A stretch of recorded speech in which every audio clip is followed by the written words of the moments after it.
Right, let's have a moment of silence before we begin, please. You're gonna leave us in prayer. Yeah.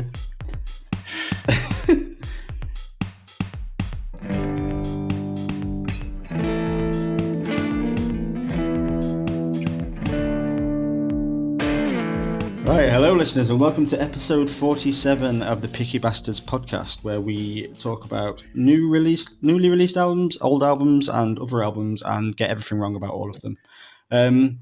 You may have been listening last time and realised that regular bastard Nick Parker is no longer going to be hosting the podcast. So we are welcoming Mr. Sam Atkins in his place today and going forward. How are you doing, Sam? Hi, I'm good. How are you feeling about being the new Nick? Oh, please don't say that. I could never be Nick. I could never reach those highs of tearing apart a piece of music like Nick can. Okay. So yeah. Hopefully you will inflict less sort of doom metal on us than Nick did, though, which is a definite bonus. Maybe, but you have no idea what I've got planned in the future for you two. Country music on the way. I was going to say, it's going to be a different kind of torture. Yeah. Melodies. Welcome some melodies to the podcast, though, at last. I imagine we'll get more melodies with Sam in the room. Yeah. So I was just saying before we started recording that I always try and insult Sam in some way. Last time I called him a lodger.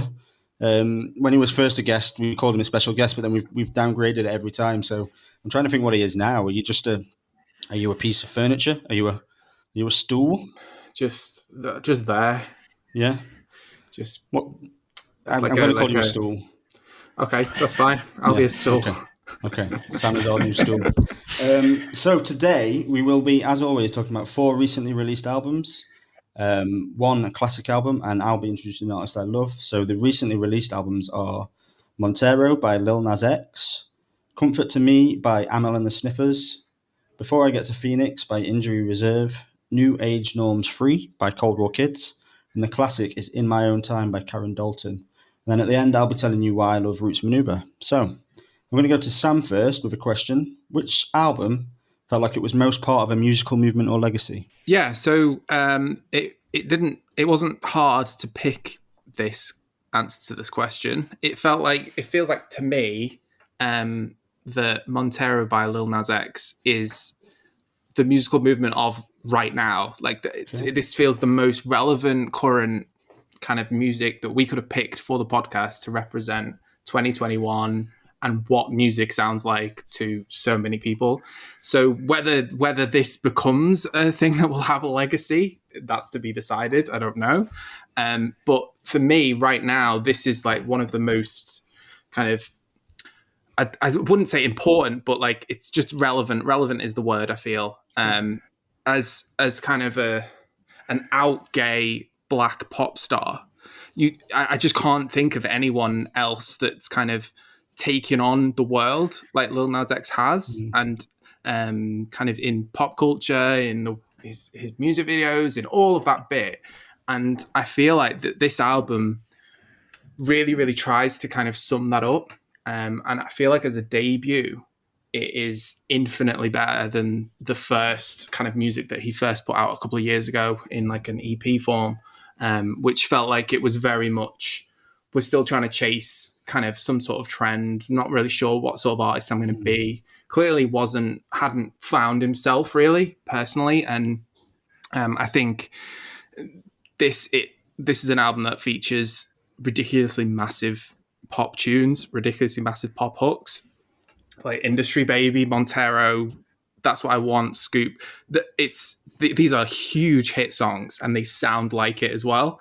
And I feel like there's kind of no one that's doing that sort of thing at his level right now, of these kind of young artists that are in the mainstream so much as him. I really, really like this album. I think it definitely has some issues as a kind of record, and I wonder whether those issues will kind of increase over time for listeners, and whether this will remain kind of a standout moment for him. I feel like he's at his best when he's sort of rapping / singing, not really doing either, because I think when there's quite a few features on this record, and I want to pick out specifically Megan Thee Stallion, who delivers the best rap verse on the whole album, which is kind of a shame, because it's like, well, someone else is delivering the best moment on your own album. And the same with Miley. I feel like Miley, right at the end of the album, she way out sings him, and it's those moments you go, he's not quite there yet as a singer, and he's not quite there yet as a rapper. But when he's doing this kind of bit in between, on things like Industry Baby, I feel like it really works for him, and that's when he's at his kind of most solid. I feel like this is it's a really interesting one, because it's got those pop moments, but it's also really introspective. It's really honest and open. I don't think that like lots of people would have expected this from such a mainstream pop star, but this is as honest as you would get from him talking about things on his own Twitter or on Instagram or something. It feels like it's the same thing. Like when he's speaking about his family, and he's talking directly to like his abusive mother, and on Dead Right Now, it's really like that. I think that's the second track on the album, and it's really kind of surprising that you get such a heavy moment on an otherwise massive pop record.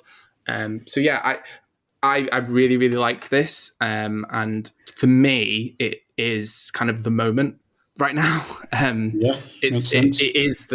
It is the talking point of kind of this year, and that's why I feel like it fits with that question. Yeah, good argument. I'm not gonna argue with that. Matt, do you want to jump in?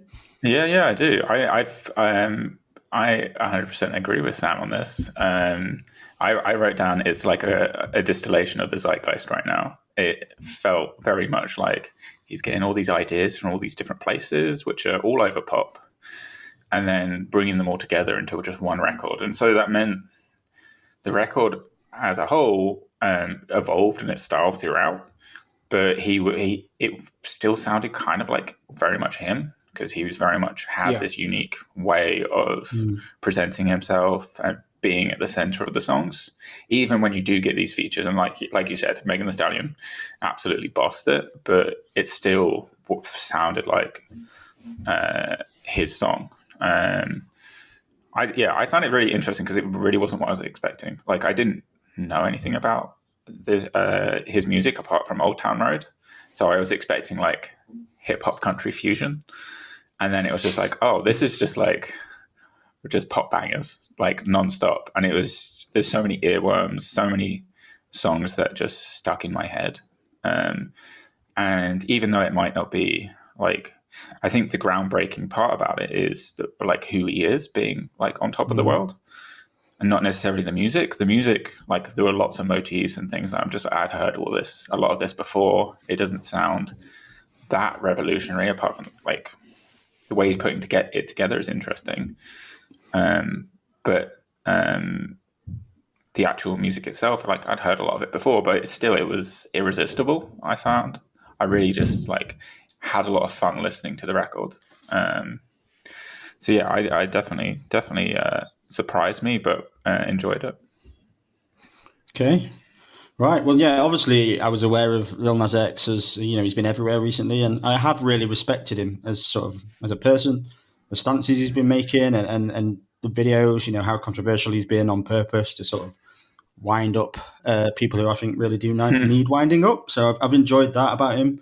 But I really didn't expect to like his music at all, especially after hearing Old Town Road, which is, horrible. But I did want to check out the album because I was interested in him, and I expected it to be a total cheese fest. But I was really genuinely surprised to find quite a hard-hitting album, actually, and a really well-produced record as well. I think there are times, like songs like Industry Baby, where this actually has more in common with some of the hip-hop of today than it does with the pop realm I was sort of expecting it to be in. And I think, songs that have been mentioned before, like Scoop and $sign Slime, I think they really go quite full throttle, and I really enjoy that energy. I also I assume everyone would think I would hate Lost in the Citadel, but I did actually really enjoy that song. But there are other tracks I like less, like the one with Elton John, for example. But there aren't any moments when the album's really unlistenable to me, which I kind of expected it might be. But yeah, you've both said this, and I think what really holds it together is him. I think his lyrics are surprisingly thoughtful. It feels like he's really putting himself out there. And as Sam pointed out, it's really refreshing to hear someone in his position talking so openly about the sexuality. And I think Matt used the word revolutionary, and I think there is something really revolutionary about this record and what he's doing at times. Again, that is about him, not necessarily the music, but what he's doing is quite revolutionary, and I think that's really to be respected. So yeah, I do come away from it with quite a lot of respect for him. I think he's killing it. He's absolutely smashing it and doing incredibly well and making good music, which I didn't expect. It's not an album I'm going to rush back to, but I am really glad we picked it because I would not have listened to it, I don't think, otherwise. And I think it deserves a good listen because it's interesting and he is interesting. So yeah, I'm glad we covered it. So yeah, I didn't expect such round agreement on that record when we picked it at first, but I think I was surprised that it went deeper than just the singles as well. Like there's a lot of just good album tracks all the way down. Yeah. I think one thing you picked out, Fran, you mentioned the production, and I think it's interesting that like a debut album like this, you kind of maybe would have expected loads of people wanting to work with him, but he's pretty much made the whole record with this one production team, Take a Day Trip, who did a couple of his other songs before, and they've kind of become a go-to producer in kind of pop, hip-hop, that kind of thing. So you hear that little thing at the start of the song on all sorts of other songs now, but they've pretty much done the whole record with him, and I feel like that makes it a lot more cohesive. Because it could easily have been all of these killer producers right now trying to figure their own get in on this. It doesn't end up as that. It's very much his record, which I feel like is the best part of it. That makes a lot of sense. Yeah, I think it feels like a piece, doesn't it? And I think sometimes when you get, sometimes when we've covered artists like this before, it does feel very, all over the place. And it doesn't feel all over the place. It feels, even though there's a lot of different styles and a lot of different genres being touched upon, it does feel cohesive still. So yeah, makes sense that it's the same production. Yeah. That's cool. Cool. Okay. Next question. Yeah. Okay, Matt. So which album felt most out on its own? So I'm going to go with the Karen Dalton album, which I've forgotten the name of right now. In my own time? In your own time? In my own time. In my own time. Neither of you picked the answers that I predicted you would, but go ahead. I found this one really hard to pick because I thought a lot of them were not really standing out from the genres that they habit within. Interesting. This for me, like, it fused genres in a way I hadn't really heard before. Like, it's obviously folk forward, but there's like blues, gospel, and jazz all chucked in at different times. And there's even at one point I felt like there was like a disco moment on One Night of Love. The guitar in it sounds like disco guitars with like I don't know, they're like kind of rapid strumming, and they're like the tone of the guitar. And so I was just like, what is going on? But then it would always come back to like the folk core at the center of it. And so I guess one part of that, though, is when it's fusing all these different genres, is I wouldn't be surprised if it's taking these genres and these influences from other artists and putting them together in a way which has been done. It's just probably a black artist that's been overlooked. But I really don't know anything about this time period musically. Like you made me. I volunteered to listen to like Dylan extensively for the first time only a couple months ago. So like it's a time period I really don't know much about, but I did I broadly enjoyed this album. It had some like very beautiful simplicity at times. It was very big and romantic for a lot of it, and as she like spanned through these genres, it's interesting now to talk about it after Lil Nas X, because the way that she fused genres wasn't like cohesive. I don't think it was very much like, here's a song, and now here's a completely different type of song, and here's a completely different other type of song. And I don't know if that's the nature of the way it was recorded or anything like that, but like initially I was expecting this very like straightforward folk. The first couple songs are very straightforward folk, but then it's going all over the place, and it is very much stepwise as opposed to like this nice fusion throughout.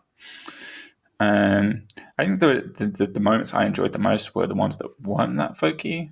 I actually found her voice kind of irritating, like it was so nasally during, especially the first couple tracks. It sounded like she was a Muppet, and I just, I know this is like a legendary album, but I'm just like, it was so like almost like a parody song. But then it moved into more like the bluesy, jazzy stuff, and I was like, I could really, really enjoy some of that because she let her vocals sit much back, like further back in the track. And so yeah, I like. Overall, I thought lots of some interesting songs, some good songs, but I'm not sure as an album as a whole. I was like sold on the whole thing, but maybe I'll make a playlist like we've been doing recently. Can we all stop turning albums into playlists, people? It's not allowed. Yeah. I'll jump in, I think, because there's a few things Matt said that I just need to tell him he's wrong about, I suppose. But yeah, to go back to, you mentioned Dylan, and the reason I picked this album was partly because I knew she'd sung with Dylan a bit. There was an association there. I also picked it because there's a documentary about her on the way, and I know I'm going to have to watch it because my partner, Kirsten, really likes Karen Dalton, particularly the opening song, Something on Your Mind, which you've just slagged off, which is an absolutely stunningly beautiful song. That song, I've known that song for a long time because Kirsten listens to it. It's a gorgeous song. I'm meant to check her out, so it felt like a good time to pick her. But when I picked it, I wasn't aware that this is all cover songs, and everything she ever released was a cover song. She never actually released any of her original music, which might be where you're getting some of that, incohesiveness from. And my first reaction to it being all covers was a bit of disappointment, really, because I felt like I wasn't sure how to judge an album that wasn't really like her original work. But after spending some time with it, it turned out that didn't really matter to me at all, because I just think she's such a unique artist and performer that it didn't really matter that these weren't her songs. I'm going to use a massive cliche here, but she really did make all of these songs her own, I thought. I know, a massive cliche, but I really do think she did. I think there's only 2 or 3 that I know in their original form, and they sounded like completely different songs. And it's my understanding that she arranged all the new compositions of all these songs, and that with her very unique voice and the intonations, she did make everything sound very different. And there's songs that I did know, like When a Man Loves a Woman and How Sweet It Is. These versions were much more in my wheelhouse than any versions I'd heard before. So, yeah, totally captivated by this album, to be honest. I really enjoyed it. I have got a note here saying I can imagine her voice being a Marmite one. I can imagine some people really not getting on board with it, but for me personally, I find it quite transfixing. I found the sound of her voice quite ethereal, and I think she often makes these sweet and sort of sickly songs in their original form a lot more haunting. And what really impressed me as well is I don't think it sounds that dated for an album that I think came out in 1979. I think it's kind of timeless. If someone like Angel Olsen came out with an album like this today, it wouldn't surprise me.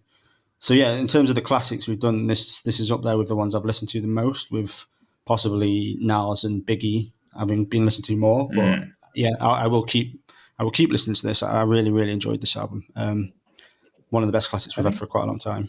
I think it's older than 79. I wrote 71 down, but maybe I wrote down the wrong thing.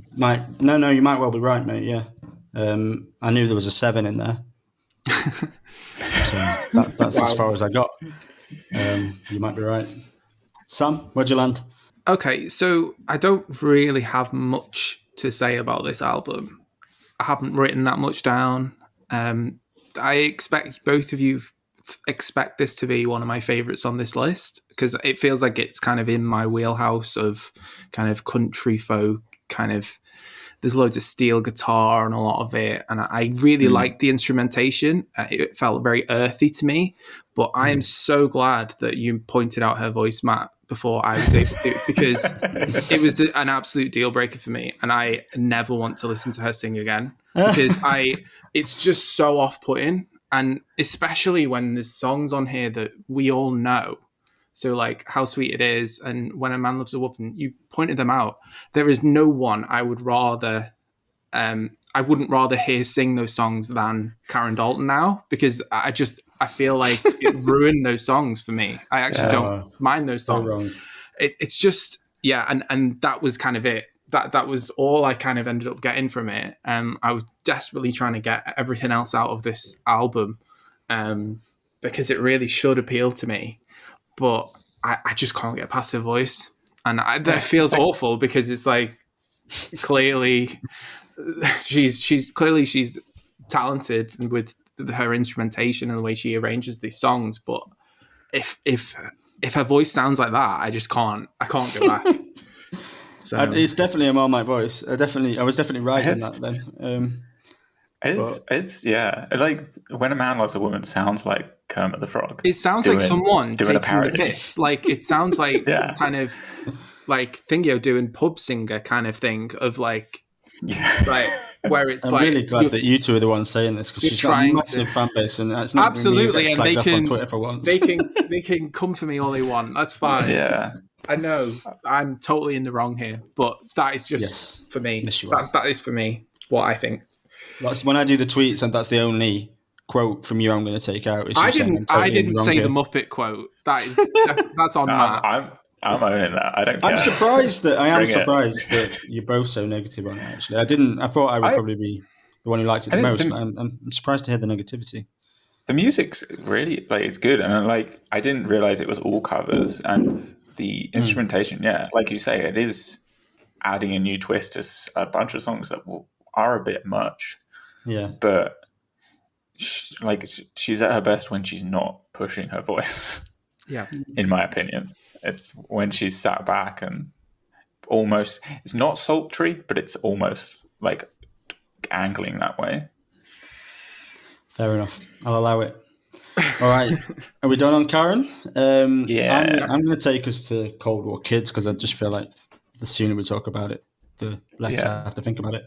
Let's get it out. I'll start us off. So Cold War Kids are actually a band that are I've got a list of possible bands and artists to feature on the Why I Love section at the end of our podcast, and Cold War Kids are actually on there. I wouldn't be creating a playlist though. I'd just be looking at their 2007 album Robbers and Cowards, which is an absolutely stunking album. I love it. It was an absolute massive album for me for years after it came out, and I saw them live 4 or 5 times off the back of it. And when this was picked, which Matt, I think you picked this. I did. When this was picked, my first instinct was to go back and listen to Robbers and Cowards, because I hadn't heard it in years.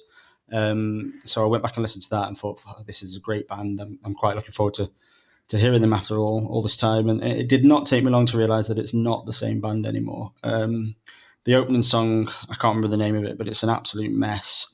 Total stadium rock, Coldplay-esque, horrible nightmare. And while the album never really plunges quite to those depths again, it doesn't really rise high above them either. I was even convinced for a while that they didn't have the same vocalist anymore, because he never used to sound quite so much like a chipmunk. But he does now. But then there's the song Times Have Changed, which is the only one on this album that hints at being the same band and vocalist from Cold War Kids, the band that I used to love. But even this veers off to something really cheesy towards the end. And I don't have loads more to say other than I wish I hadn't listened to this. It's definitely soured my thoughts on a band that I was really really a big fan of for quite a while. So I'm not very happy that you picked it, Matt. That's my final comment, really. Who wants to go? I go for it, Sam. I'll jump in first, just because we'll leave you to last, Matt. If you picked it, you inflicted this on us. My first note that I wrote is, this is like music written for teeth whitening ads. So because I have no reference point for Cold War Kids, never heard of them, no reference. I can't remember anyone mentioning them before. So I went into this completely blind, and I got from this album exactly your description of your experience of being a fan of them and then listening to this album, Fran, where it sounds like a band that used to be really good and now after having huge success and playing bigger and bigger venues, felt like they needed to write music that bands that were playing those bigger venues make. Yeah.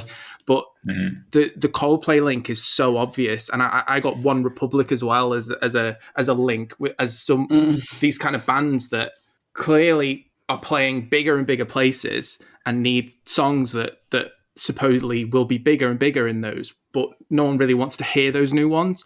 But the advantage those two bands have is they seem to actually be able to write pop songs that fit with that. Whereas these guys, I don't know who signed off these songs, like who listened to them and went, that's a great pop hook. Yeah. Just keep saying I Can't Walk Away over and over again. And then that's fine. And that'll get people into this album. Every single song just feels like it's just so generic. And it kind of like, weirdly, it was one of the least like offensive albums to me on this playlist. But that was its biggest problem, is that it was just like there. It just, the songs are just meaningless. There's no depth at all to any of it. It all sounds so overblown, and yet doesn't say anything. So it's so like in the middle that it becomes just something you never want to go back to. So yeah, I wasn't a fan of this. Do we know if there's a New Age Norms 1 and 2 as well? Because I think this is a trilogy. Yeah, fuck me, man. It's been 3 years and a new album each year. Yeah, okay. And I vaguely remember listening to maybe the first one and being like, "Oh, this is kind of poppy. They've changed." But I didn't give it any time. And then when this came out, I was like, "Oh." What sort of music did they make before? Because I've no reference point. They used to be part of like the New York scene of the mid 2000s, where they'd like be with bands like the Walkmen and the National, and they'd be the kind of bands that are playing small venues, drink too much whiskey, and like exercise their demons and existential dread through like just this clattering music. Yeah, I'd say Robbers and Cowards is quite a hard album to sum up as well, because it's obviously indie, it's obviously rock, but it's got a real sort of rawness to it as well. It's I saw them in a tiny venue in Sheffield called the Lead Mill, and it's just a lot of energy, quite aggressive, quite dark lyrics, but quite funny lyrics, and just really sort of crunchy, interesting songs, which this is not. It is really dirty and loud, and like they're on the edge of just falling apart, both physically and emotionally. Like, and now they have. This is just clean and caged, and they've been very good at making hugely forgettable pop rock. That's what they've succeeded with this, I think. Yeah. I mean, like you mentioned Coldplay, right? I also, there were moments that sounded like full on Take That and things. Like, just full totally. Generic pop, but done and like, badly as well. Yeah, exactly. Like Take That, masters at doing that. They will sell stadiums and people love it, and everyone, like, they've made some songs that are people's anthems. I'm like, no one's gonna be like, oh, this is gonna be our wedding song. This song. No. It's going to symbolize this. But the idea that we were even thinking about Cold War Kids as someone who might be aiming for a wedding song is so depressing to me. Like, no one was going to play any of that music from Robbers and Cowards at a wedding, was it? Because it was like dark and maybe sweaty. A funeral. But, Well, Well, I would be. I want you to do Robbers and Cowards because it is one of the best albums of the time. Yeah, no, it's fantastic. And they were one of the best live acts. I'd be Did we see them, Matt? I would. I'm Together? not sure if we've seen them. I've seen I saw them them at when I was at several uni. festivals. Yeah. I'd be super interested to see them now, to see what they've become. I would not. And kind of the interesting thing Sam was saying about how they've started to write songs for bigger crowds, I think it does sound like that, but I don't think their crowds ever got big. Yeah. So I think they'd still be singing to a room about the size of the Lead Mill, but now it'd be empty. Full of people complaining they're not doing their old stuff. Yeah, just be those people at the back singing, hang me up to dry. And that would be all you would hear. The second album's good as well. The second album was decent as well, yeah. Kind of fell off after that, but they fell very far for this one. Okay, we have 2 albums left, don't we? Yeah. Sam, which of the 2 that we have left do you hate the most? Oh, what a question! I already know. I don't think you. I don't know. Yeah. I really don't like either of them, but we'll get to that. Okay. I'm going to go with the obvious answer, which is Amyl and the Sniffers, and Yeah. I am not happy that you guys made me listen to this. You won't be surprised. Like I'm not. I wouldn't have been able to kid either of you by saying that I liked it. It's absolutely not for me, and I don't want to listen to an Australian woman shout at me for 35 minutes. And that is what this album is. I was searching for some sort of lyrical depth. I was searching for some sort of like something else beneath that. But it kind of just sounds like by the numbers. Look how different I am. Look how weird we are. You can all just fuck off. And it's like that's it. That's the level that we're at for 35 minutes. And I realized that there's literally a song that's probably aimed at me. I Don't Need a Cunt Like You to Love Me, which is an amazing song title. And it's like a minute. I can't even think what the song, if it is even a song, it's just there and then disappears. Like so much of this, where everything's like 2 minutes and then it's gone. And then the next song starts and it sounds exactly like the last one. So I just don't know what you're supposed to get from this. It feels like this is. I went in probably expecting it to be a bit more on the like the post-punk side. I don't know why, but just with the albums that you usually pick for these things. But this is like rock, like straight down the line. It felt. It didn't feel as. Didn't feel like it was saying anything. Which I feel like those albums, at least me saying I don't like those other albums, they're at least saying something and like. Lyrically, they're giving something, and it's great that that's happening. But this, it was like, is this all? Are we just going to say fuck off to the crowd? Like that's what it feels like you're just going to do to me for 30 minutes at your gig. And yeah, I got nothing else from it. So yeah. Yeah, I'd like to say you're not predictable, but I'm so predictable. that was yeah. I've even included you in my notes. But Matt, do you want to jump in or shall I? I can jump in. Yeah, like you mentioned post-punk, and yeah, this isn't that. Like I feel like there's a lot of bands doing the post-punk thing at the moment, and so I found this very refreshing to listen to like some actual proper punk rock, and it doesn't deviate much from like the forebearers of that genre, but that doesn't mean it's not still vital. I don't think. For me, I thought this album was very fun. It was goofy in places. Some of the like images she was conjuring up were very, very funny. But then I have listened to I think they have a previous EP or something. Yeah, they do. I think they have got much better since that previous album. I think the riffs are catchier. I think the storytelling is actually a little bit better. It's not quite which is the track where she's trying to get into a club. Security. That's not security. It's not quite Arctic Monkey levels of storytelling, but it still conjures up an image in your brain, and you can feel that energy that she's bringing to that moment. And it's very, very relatable.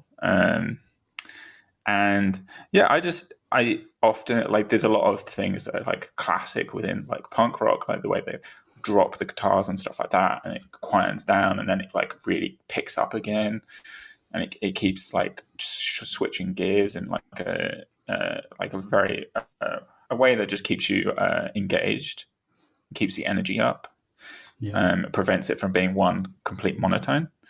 And I think a lot of the things where they're saying "fuck you," I think it's more actually, it's not. I read it as more like a feminist angle as opposed to just "fuck you" as the audience in general. Like she is in a more unique position as a female lead to a band, specifically within punk rock, which is mostly male dominated. And I think that's really exemplified by songs like "Knifey," where she's talking about self-defense and having to have a knife to defend herself, but then also making it super jarring by giving it a cute name. Yeah. I think there's a lot, considering its simplicity, there's a lot more going on. But you could just read it as "fuck you, you're listening to me, and this is just punk rock, so fuck you." Yeah, I enjoyed it. Yeah, well, I don't know if we all do this when we're setting the podcast questions, but I always pick my questions based on something that's occurred to me while I've been listening. And the reason I asked Sam about the musical movement or legacy question is because this is the purest and most successful version of a punk album I've heard in quite a long time. It's not, I'm not talking post-punk, I'm talking just pure unadulterated punk music. It's got all the hallmarks. It's fast, it's relentless, it's loud, it's politically charged, it is funny. And for me, it makes me want to get in a room and just throw myself around a bit. And it is also pretty empowering and anthemic, I think. I think it's just, all in all, a great example of a punk album. I picked it because I've been seeing their name around for a few years and I've been meaning to check them out, but I expected something more in the sort of vein of Sleaford Mods because I know they're associated with that band quite a bit. So I was expecting something a bit electronic and sort of post-punky, Billy No Mates type stuff. But there's no gimmicks here. It's just guitars, percussion, and a really furious vocalist. I enjoyed the whole thing, but Don't Fence Me In and Knifey were two of the most typical and enjoyable punk songs. They're not subtle, they're not politically nuanced, but they really, really slam their message home. And, while there's a lot to be said for a cleverly constructed argument in a song, there's also nothing wrong with just getting to the point in the way that they do here. I also really enjoyed some of the funny songs like Security and Maggot. Maggot's hilarious. I really want to go and see this band live. And just to react to something that Matt was saying around her being a female lead in a band like this. I can't remember the name of the song, but there's one song where she talks about, I'm still a hot girl if I'm acting daggy and all that. And I can't remember the name of the song, but it feels like that was a reaction. I don't know if all of you saw it, but they did a live stream and, you could see the outline of her genitals in her trousers in the video, and it just, Twitter and Facebook just went mental about it, just really abusive towards her. And I feel like that song came out of that. So I think it shows that even I can understand people hearing this kind of music and not really getting, it does sound like just a fuck you, but the fuck you comes from somewhere. And I think in that particular instance, I think it's a really strong reaction to an incident like that. But all of that said, the main thing I enjoyed while listening to this was thinking about Sam sitting at home Thanks. with his first playlist as a permanent host and hating every second of this album. That certainly made me smile quite a lot while I was thinking about it. This was one of the most kind of one of the albums that we've done on all the podcasts I've ever done where David has come in, my partner David has come into the room and said, please, can you turn this off? The most. Because, it was so clearly all the time we not talk about music, something I you want to always listen tell us to. that David comes in and... Exactly. My so only you know picture how of many David times that is David happens. coming and closing the door. Exactly. But it's nice to know that you don't just hate shouty man music, though. Oh, I know shouty woman music too. It's everyone, good to know. all the shouty people need to just sit down for a bit. Yeah. Brilliant. All right. Well, one album left, I think. Is that right? Injury Reserve? Yeah. Matt, do you want to kick us off? Sure. I found this album I found it interesting, I guess. I think there was a really interesting atmosphere. I think when I first saw the cover art for this, I instantly thought about The Thing, the movie, because it's very much akin to the movie. And that movie is all about atmosphere. It's all about this sinister tone throughout. And that very much echoed what was happening in the album. It almost it weirdly reminded me of when we listened to last year, the Keller Chris and Chris Keys album, in the sense that the atmosphere was so vital to it. But instead of it having a warm, fuzzy summer vibe, this was just dark, overbearing, and doom-filled.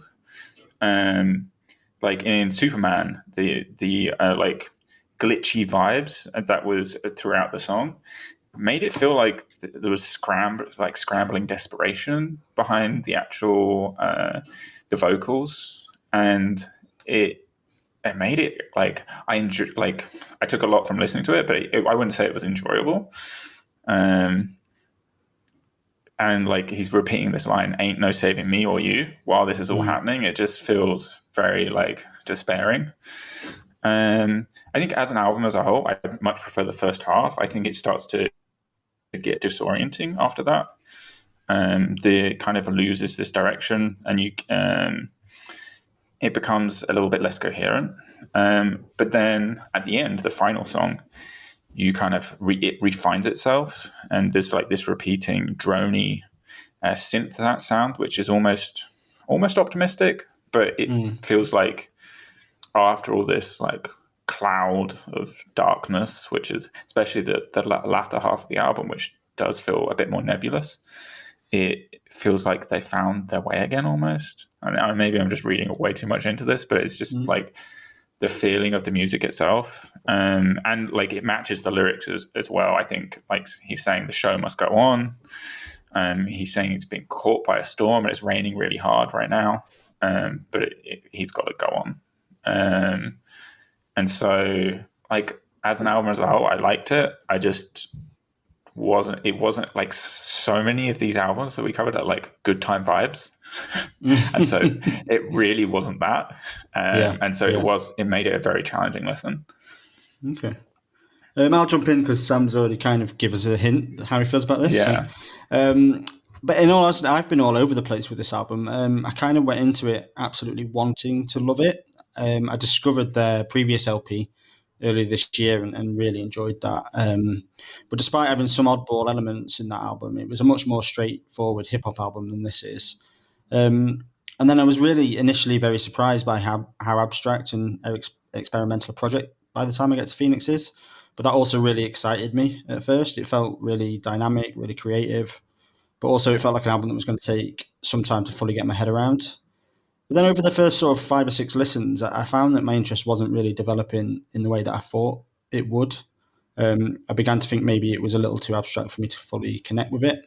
But then again, that has changed over time. I think the basic issue is that this isn't an album you can passively consume.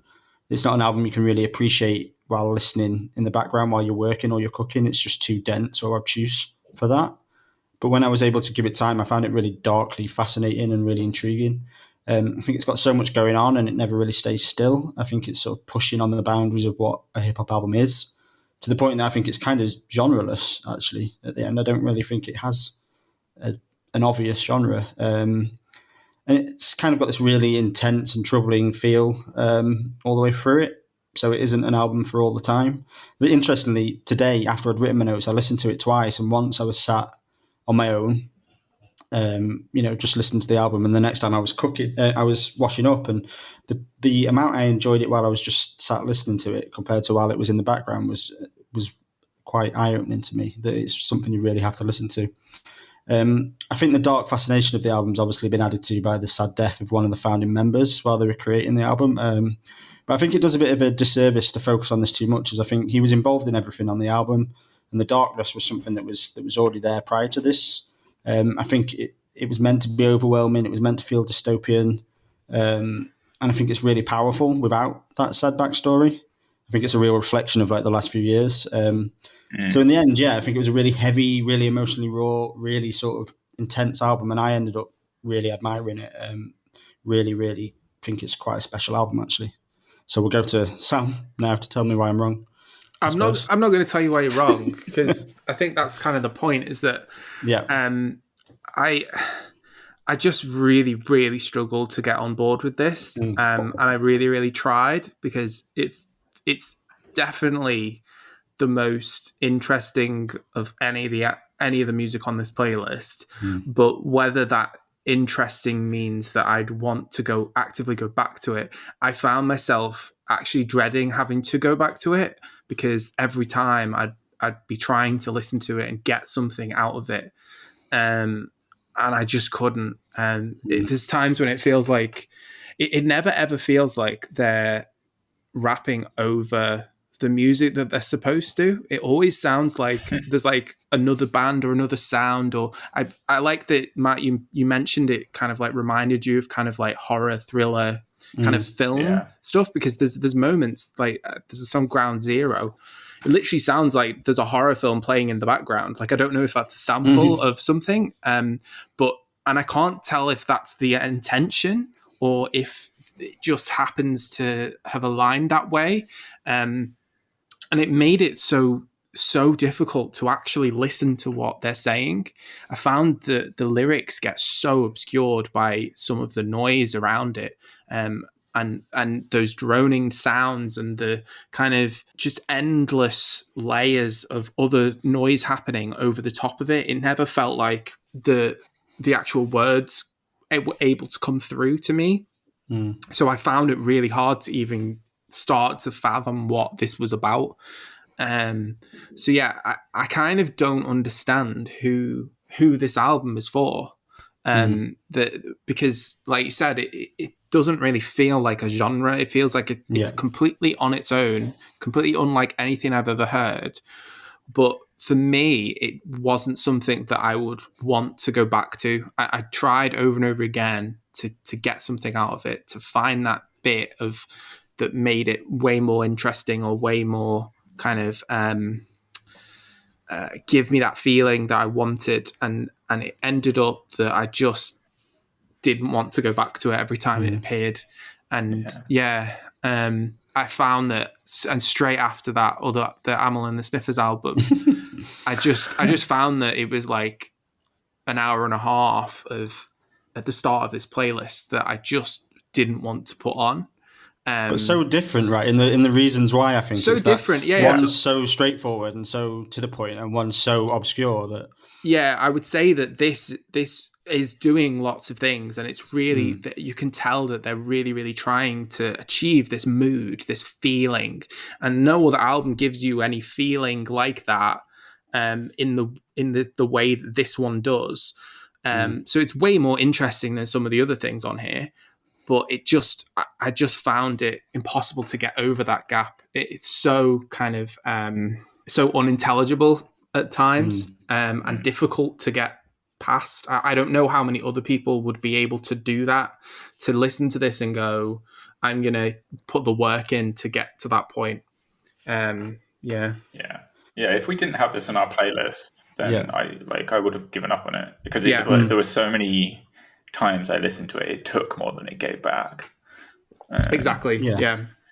I think if I hadn't heard the first album, I wouldn't have, given it. And obviously, it was on the playlist, so I would have. But I think if I'd just gone on to this one without hearing the first one, I probably wouldn't have got to where I did with it. But I think it's interesting because it's a lot of the time on this podcast when we disagree about an album, I can often not really fathom why the other person might think the way they do. But I totally get why people wouldn't enjoy this album and why people wouldn't want to listen to this album. But I think what something Sam said that was interesting was, I don't really get who it's for. I'm not usually a big fan of Needle Drop, but I watched his review of this, and what was interesting to me is he said it isn't for anyone. He basically said the idea that they're so far away from an act that's trying to create something that's going to hit a trend or that's going to sort of have a certain audience. They're just creating something that it feels like they've kind of enjoyed doing.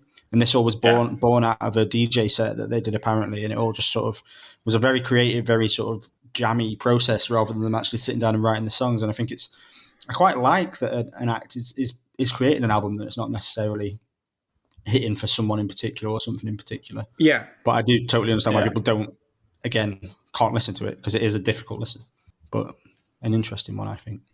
Yeah. That's my final point on Injury Reserve. Well, so shall we... playlist. Let's talk about the playlist. Sam, your first playlist as a stool. How does our new stool rate the playlist? This was the worst playlist that I've had to listen to. Welcome on the podcast.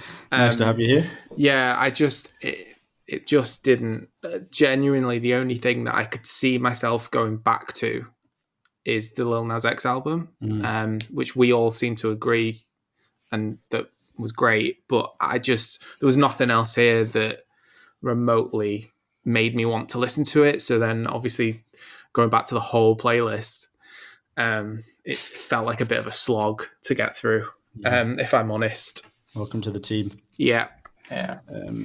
there's no point me asking what your favourite was because we all know. So we'll go to Matt. What did you think of the whole thing? I like it. The playlist as a whole didn't really stir me. There's none of the albums I was like, yes, this is going to make it into my albums of the year list. The closest that got to that, like the two albums I actually enjoyed a lot, which is Amyl and the Sniffers and Lil Nas X. But I don't, compared to some of the other albums that I've really loved this year, they're not in the same league. I'll listen to them again, I think, maybe, but nothing beyond that. Okay, well, for me, one of the best playlists we've had in quite a long time. I actually, because James in our WhatsApp group made a comment about it being our worst playlist. That made me go and look through our playlist and try and see how many playlists we've had that I thought were better than this playlist. And I would say maybe only 4 or 5 in the 47 episodes have been better than this. Injury Reserve and Karen Dalton, I thought were both exceptional. Amyl and the Sniffers I really enjoyed and will continue to listen to. And Lil Nas X, although not my cup of tea, like I enjoyed something that challenged me in that way. The only one that just can get in the bin completely was Cold War Kids. So I thought it was a great playlist. Which, it's nice to hear some disagreement because we've been accused recently of agreeing too much on this podcast. But I think things might change now. Things might change. Okay, shall I? Yeah, it's very different. Yeah. I wasn't expecting you to love it so much. Yeah. Well, I did, and it was interesting because I don't think I did it first as well. I think that was what was interesting about this playlist. It was kind of a slow burner for me with some of the albums. The Karen Dalton and the Karen Dalton and the Injury Reserve both took a long time to sort of get me. I liked Amyl and the Sniffers straight away, but mainly because straight away I was like, Sam's going to hate this. And that cheered me up. It's irresistible. We can just all agree on Cold War Kids. That was the worst. Yes. Although, was it the worst for Sam? I'd definitely rather listen to that than the other albums. Definitely. But that's not saying much. Please don't make me listen to any of this again, please. Okay. Yeah. I feel like we might just do this playlist again straight away. Just see if we change our minds by next month. Cold War Kids 1 and 2. Yeah. Special Cold War Kids episode. Oh God. Yeah. Right. I'm going to cheer us all up and talk about Roots Manuva. So this is our Why I Love section. This month I'm going to talk about Roots Manuva. When I was sort of writing my intro and writing down some notes, I couldn't decide whether I needed to talk about who Roots Manuva is before I start talking about why I love him, because I think there'll be a lot of listeners who know a hell of a lot more about Roots Manuva than I do. So I don't really want to embarrass myself in front of them by going into too much of his history. But on the other hand, I think some people might not even know his name, because I think he falls in this sort of space that maybe you have to be a certain age or into a certain type of music to know who he is. But so I'll give a little general intro. So Rodney Smith has been releasing music under the stage name of Roots Manuva since 1994. When I was 10, and you two, I don't think were born, or hadn't been born for very long. How old were you both in 94? 5. I was 3. Wow. Okay, so Roots Manuva released his first EP when you were 3, Sam. But yeah, he's largely considered as one of the pioneers of British hip hop. He launched his career when hip hop from this country was largely seen as a bit of a joke compared to American hip hop, really. And a lot of that was understandable, if I'm being honest. There was a comedic element to a lot of UK hip hop that would fall flat anywhere other than the UK, and sometimes other than the town that the artist was from. But around that time, Roots Manuva started to see some success. A bit later, probably in the late 90s, with his first 2 albums. And at that time, a lot of British rappers were trying to lean into their accents or lean into their local dialects to try and seem less like they were just trying to copy US hip hop and what had come before. And this was also around the time that I started to get into hip hop personally. So in reality, Roots Manuva has been a big part of getting me into one of my favourite genres. And he's one of the few artists in that genre that I have listened to right from the very start of my journey with that music. But the reason I connected with him back then, when I was sort of in my late teens and early 20s, was because of the rare way in which he seemed to take influence from US hip hop and mix it with a sort of sense of his own identity. there is something really British about his early music. He doesn't shy away from using words and lyrics that might not be understood elsewhere and terms that are very British. But he has the energy of US hip hop at that time. That's very present in his music. I was very much in my gangster rap stage at this point. I was listening to a lot of Tupac, a lot of Dre, a lot of NWA, a lot of Eminem, like that kind of music, Mobb Deep. And while my friends listened to a lot more UK hip hop, I couldn't really connect with a lot of it. It didn't have the same vitality as the US version for me. But Roots Manuva was the big exception. He had such a crossover value. And that was really hammered home for me when Charlie Tuna from Jurassic 5 featured on the song Join the Dots, which I've included on this playlist. That song blew my mind at the time. And I think the best thing about it is that Roots really showed that he deserved to share a mic with such a legendary rapper. Like, his verses are not outshone by Charlie Tuna. He lives with him all the way through that song. The album that song was on, Run Come Save Me, Roots Manuva's second album, was absolutely huge for me. And it's probably one of my most played albums of all time. So I included 4 songs from that album on my playlist. 3 of them, Dreamy Days, Join the Dots, and particularly Witness, One Hope, are probably in my top 20 hip-hop songs of all time. And I stayed on board with Roots Manuva until the next album, Awfully Deep. I remember seeing him in Sheffield around that time. It was an incredible show. But in the years between that and Slime and Reason, which came out in 2008, I kind of sort of fell out of love with hip hop for a bit. There was a lot of stuff around that time, like 50 Cent and G Unit and The Game, that just very much the misogynistic elements and the guns. I think as I was starting to understand the world a bit better, I kind of got put off by some of that. So in all honesty, other than returning to Run Come Save Me quite regularly, I'd kind of decided at that time that Roots Manuva was a bit done. I'd occasionally hear something about him, but never really went back that regularly. Then I don't know if you guys remember, but during lockdown, I did a challenge on our Twitter where I was listening to the full discographies of different artists that I felt I should be more into, and one of them was Roots Manuva.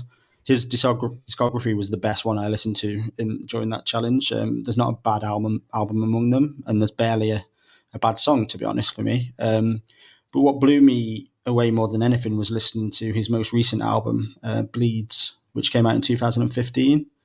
So this was an artist who I'd kind of written off as having released their best music, close to 2 decades ago. Here they were releasing this exceptional album, which was also quite a left turn in a way in terms of the experimentalism within it. So he'd worked with the likes of sort of Fortet on this album and was creating something much more expansive and kind of oddball. So discovering this album really reignited my love for Roots Manuva and made him not just a one album artist for me. There was always 3 albums I liked, but I thought he was sort of a one special album. But having spent a lot of time over the last year with his whole discography, I think he's probably up there with my favorite hip hop artists of all time. I think he's just had an exceptional career, and I don't think it's over yet. I think there's more to come. But yeah, that's all I've really got to say. But before I sort of hear from you what you guys thought of the playlist and what you think of his music in general, I'd love to know a bit about how much you knew him, and if you knew of him at all. So should we go to Sam first? Yeah, sure. I had knew the name Roots Manuva, but it's so weird to me that I have absolutely no memory of listening to any music from him before. I wouldn't have been able to tell you the name of a song. And also it was weird that I thought someone who's so integral to like British hip hop through like the 90s through to the 2000s, I'd have thought I'd have come across him featuring on something else that I'd have listened to. But I guess his stuff is sort of the precursor to then grime kind of becoming a thing and then being the defining thing. Because if you think of like Dizzy Rascal, that was like 2003, wasn't it? So it's probably just before that those early albums. So maybe that's why, is that it was just a bit before me catching up to that sort of music. So I didn't really have any expectations going in. But I quite enjoyed most of it. I would say I enjoyed the first half more than the second half. Probably for the same reasons you were saying about kind of really getting into it at the time, and the later stuff does seem way more kind of out there and experimental and maybe a different sound. So at first I was a bit frustrated that you'd put it just in order of the release, but I can see why you did that, because it's really interesting that his sound, the first couple of songs, sound completely different. It's like a completely different artist to that latest album, which you can tell that he's influenced by so many different types of music, not just hip hop, but you can hear influences from everywhere. So to be able to see that range and get that kind of journey through it, I felt like that really worked when listening to the playlist. So yeah, I really, really liked the songs you mentioned earlier from that second album. Like Witness was the standout for me across all of those songs. It felt like a song that I'd heard loads, even though I have no memory of actually hearing it. It just felt like an instant classic.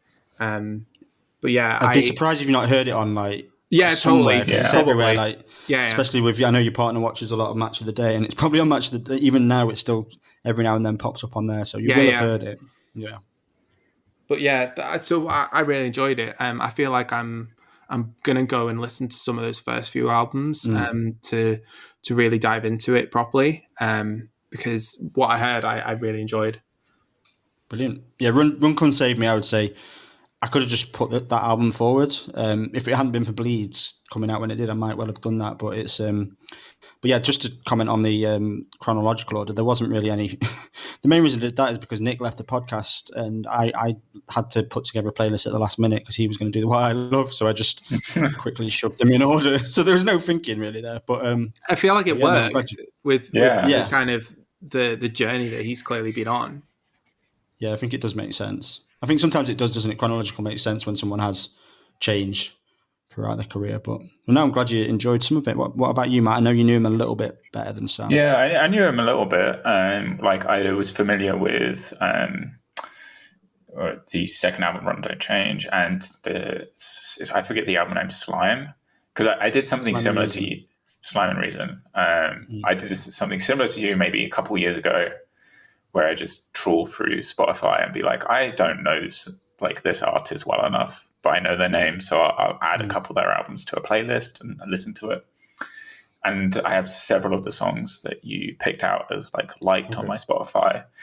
And of it, we've talked about Witness. Witness, I knew even before that because it was massive, and it is like that squelchy beat. It's just so it feels iconic and has been everywhere, and it's just so good. And then, it was really interesting to hear you talk about the contrast between American and British hip hop. And at the time, because when I started listening to this was later, because my hip hop years came later, and it was probably when you were falling out of love with hip hop. And so my reference point for American hip hop was not very good. Yeah. And so this to me was always bigger, weightier, and more atmospheric, less disposable. And so it stuck with me a lot more than a lot of the American style hip hop that I was listening to, or that I'd heard around. I haven't listened to this in a while, but it was really nice to dip back into those tracks and then get introduced to a bunch more that I hadn't listened to, because I pretty much stuck to those two albums. Yeah. And I think, one thing we haven't mentioned is his voice. His voice is just, it's so unique and so deep and so gravelly. It has so much gravitas to it that he could be bad at what he does and it would still be listenable because it has so much of that weight attached to it. But he isn't bad; he's pretty good as well, and so it makes it something that's really, really enjoyable to listen to. And then, as Sam was saying, the chronological order, I really enjoyed listening to him through time because he has evolved a lot, and he's taking all these influences, but he's also following the trajectory of British hip hop as well, and probably instructing it at the same time because it becomes more minimal. It becomes less atmospheric and becomes more akin to like the grimy stuff we're listening to. But then he's still making some of these bigger, like I forget what the last track is, but I think it maybe has James Blake on it. I can't remember the name of it now off the top of my head. But yeah, I know which one you mean. Yeah, and that is so, it's like it feels very now and new, but it also feels so like sounds so Roots Manuva-y at the same time. So yeah, now I want to listen to some of the other albums as well, especially the debut. Yeah, the debut is great. It is the most straightforward album, but it is great. It's just very much sort of someone finding their sound, I think, in a way. But yeah, it's interesting, I think, to think about a couple of the comments that you've both made. I think, Sam, when you said that you've not heard him on any features, this guy's featured. I could have done a playlist of songs that he's the feature artist on, and at first I had included a few because he's done songs with Cinematic Orchestra, Left Field, Chemical Brothers. He's done a song with Gorillaz. I don't like Gorillaz. I was going to say, yeah. He's on all sorts, and also nearly every album he's brought out, and this Sam mentioned in the different genres. He's done like a dub version of the album, so we've got sort of Dub Come Save Me and sort of more reggae influenced versions of his album. So he has been all over the place and done all sorts of different things. It was really quite hard to condense into this playlist. There's even one album, Forever Revolution, that I didn't put a track on the end, even though that album's great. It's just that there's stuff I wanted to include from all the other albums. So if there was some stuff there for you, which it sounds like there was, I would recommend diving into some of that stuff as well, because particularly the song he did with Cinematic Orchestra is fantastic, but it's about 11 minutes long, so I thought I was taking the piss a bit by adding that on to this playlist. But no, glad you both enjoyed some of it, and yeah, that's Roots Manuva, I think. Cool. Awesome. Okay. Good stuff. So that's us. So on to next time. But well done, Sam, for getting through an entire episode and entire playlist that you hated. And yeah, my pleasure. Thank you for joining us. Better. Yeah. So what have we got next? You're hosting, aren't you, Matt? So what are you bringing to us next time? Okay, so the classic album is going to be Boards of Canada with Music Has the Right to the Children. And then I'm going to be, we'll see. Then I'm going to be introducing everyone, and probably people know him already, to Paul Weller. Paul Weller. A playlist across all his various guises. Okay, cool. So I've got the two new releases I've picked are Skin by Joy Crooks and Lonely Guest by Lonely Guest. What have you got, Sam? Cool. And I have picked Optimist by Phineas and Pins and Needles by Natalie Hemby. Okay. So Sam gets to start stamping his country tones on. Oh, yeah, we're going all in. Yeah. It's Cool. Right. Okay, listeners. Well, check us out at pickybs.com with a whole host of things that isn't just us talking. And find us on Twitter at pickybastards, capital B, capital B. And yeah, see you all next time. Bye-bye. Bye.